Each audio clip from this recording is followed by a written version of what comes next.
Wara li iktar kmieni din il-ġimgħa s-sit Lovin Malta żvela kif l-avukat ta' Joseph Muscat, Paolo Lija, irid jiżviluppa palazz fil-Belt Valletta bħala uffiċini, l-istess sit issa ħabbar li din l-art ħelwa se topponi bis-saħħa dan il-proġett. L-avukat Paolo Lija qed jipproponi li jiżviluppa palazzin li jmur lura s-seklu 17 fi triq li Fran fi blokka ta' uffiċini ta' erba' solari b'effetti drastiċi fuq l-skyline tal-Belt Kapitali Maltija li wirt dinji kif klassifikat mill-Aġenzija UNESCO.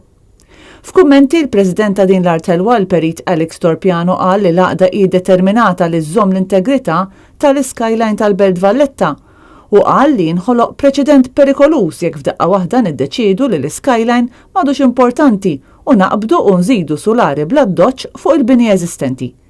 Lovin Malta jirrapporta li diġà kien inħareġ permess is-sena li għaddiet sabiex jittella t-tielet solar u r-raba' solar irtirat.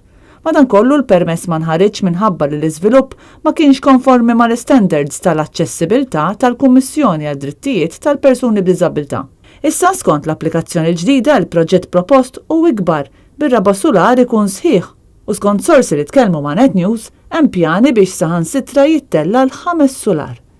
Min barra li hu l-avukat personali ta' Joseph Muscat u l-avukat tal-Partit Laburista għal ħafna snin, Paolo Lija wkoll rappreżentant maħtur mill-Gvern fuq il-Kummissjoni għall-Amministrazzjoni tal-Ġustizzja li fost l-oħrajn tista' tieħu passi dixxiplinarji fil-konfront ta' avukati, maġistrati u mħalfin.